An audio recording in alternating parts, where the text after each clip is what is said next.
So my new novel is called Blackwood Women, and it's about the last wolf in England. It's set in 1649, and it's about the men who want to hunt the wolf and kill the wolf, and the women who worship it and want to save the wolf. So the book is set in the winter of 1649. It's been a very interesting year. At the start of the year, Charles I was tried for treason, high treason. The King of England was tried for treason. Think about that one. And Cromwell goes off. He goes off to Ireland and perpetuates a massacre. Thousands of Irish are killed by Cromwell and his army. And in that interim is chaos in England. There is no real parliament, and lots of radical groups appear. And the book is set in that kind of turmoil and that chaos when the world is turned upside down by revolution, essentially. I first had the idea for the book back in 2016 during the Brexit referendum. And I was looking around me at friends and at family and noticing that the country was divided in a different way to it normally is divided. In other words, it wasn't just a simple case of left wing versus right wing. There were people on the left who were pro-Brexit or EU and vice versa. And I was looking back in history when England had been divided in that way. And I came across the politics of the Civil War, really, and how you had brothers fighting each other. One to be a parliamentarian, another one to be a royalist, and they fought to the death.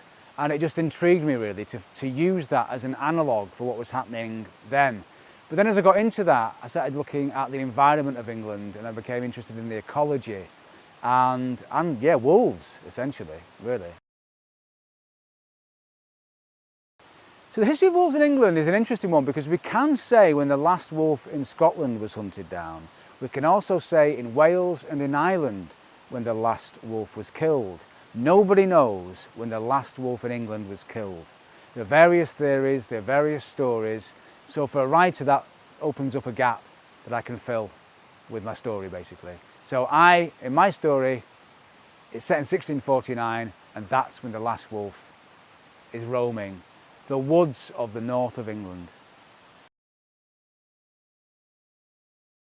So the book is set in Yorkshire, and it's set around a woodland called Blackclough Woods, which is invented. I've made it up. But that woodland includes fenland. And most people don't realise that in the 17th century, around Yorkshire were fens, the Yorkshire Fens. To my knowledge, there hasn't been much written about it. We think of the fens as something down south. But actually, when Charles's son, Charles II, came back from the Netherlands, he brought with him some engineers that had the technology to drain those fens. And he drained them for commercial reasons, and they no longer exist. But those places were lawless. It was very hard. Nobody really sort of accepted responsibility for the fens. So it left a gap, really, and it meant that people could live there without really having to abide by the laws of England. So it's a kind of anarchist paradise in a way, and this is where I set the story. And the inspiration is this wood where I am now. This is in Shibden Dean. This is Shibden Wood, and it's a beautiful wood. And when I was writing the book, I was walking a lot through this wood, and I noticed you have these very dramatic ravines. You can just see them here, big cloughs in the landscape, which are very hard to navigate and very dangerous. And I was thinking, if you're a woman hiding out from men who are persecuting you, this is actually a really good place because it's very hard to get anywhere, really, safely. The protagonist is a 13-year-old girl called Cara, and she's Irish. Her family have fled persecution in Ireland in 1642. They're involved in the Irish Rebellion of 1641. They help somebody out and it goes wrong, and they're hunted, and they are given some land by this man that they help out. It happens to be in the north of England. So they come over to the north of England and pretend they're not Irish, essentially, and hide out in the north of England. Until many years later, in 1649, a guy called Lemuel Lane, who is a Protestant and a religious zealot, He's a Roundhead, he's fought with Cromwell, and he's a very powerful, very wealthy man. And he's basically anti-Irish, anti-Catholic. He equates the Catholics with witches. To him, witches and Catholics, it's all the same. And he hunts down Catholics, basically. There was a lot of anti-Catholic feeling at that time. It was illegal to practice Catholicism. You could be executed for attending Mass. So it was a very dangerous time to be a Catholic, in fact. What had happened in Ireland is there'd been, a few years before, a huge uprising of the Irish, the indigenous population, against their oppressors. So basically, English and Scottish Protestants, Presbyterians, came over to Ireland, had a land grab, were there for some years, to an extent peaceably, but there was a huge inequality, and it fomented at a time around 1641 when the Irish basically fought for the land and to get their land back, and it was a very bloody battle. Lots of people died, lots of horrible things happened, and it created a great deal of resentment. And when Cromwell came to power, he settled scores basically. He went over to Ireland and massacred tens of thousands of Irish people, and burnt their homes and evicted them and enslaved them and sent them to the West Indies to be slaves, in essence, on the plantations there.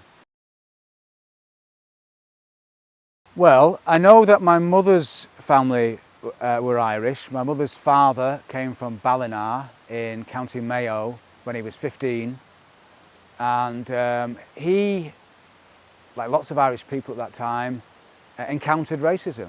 There were signs, no Irish, in the pubs and in the guest houses, and he himself was turned away from a pub for being Irish. So I guess in that sense, I was always told these stories by my mother, who was told these stories by her father. So these stories are passed on from generations, really, and they're really about Irish oppression. So witchcraft, really, I guess the first wave of persecution of witches happened in the time of James I, in the early 1600s, when James came to power. He was a strong believer in witches. He thought himself he'd been cursed by witches. He wrote a book called Demonology, which is one of the most influential texts of the time, really. There's a very famous case in 1612, the Pendle witches, who were really just persecuted women, herbalists, were tried and hanged. But really what happened in 1649 is, because it was such a lawless time, there was no king on the throne, Cromwell's gone off to Ireland, there's no one really in charge, it allows this persecution to really increase. So in this lawless state, it allowed people like the Witchfinder General, for example, to make lots of money, going from town to town, fishing out women that he accused of witchcraft and executing them.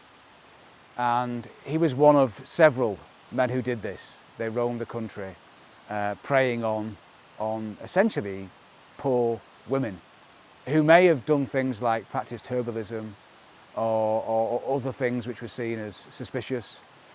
And a lot of it was settling scores. You know, if you didn't like someone, one of the easiest ways to persecute them was to accuse them of witchcraft. The primary research was reading historical texts based on that time. So lots of books, history books, articles, journals, about witchcraft, also about the Civil War, about Cromwell, about the execution of Charles I, about the experience of the Irish and the persecution of Catholics. And then I guess the other research I did was to actually come to places like this, walk the landscape and world build, essentially take real aspects of the landscape in Yorkshire and fictionalise it and start to place it into this this novel as I created it.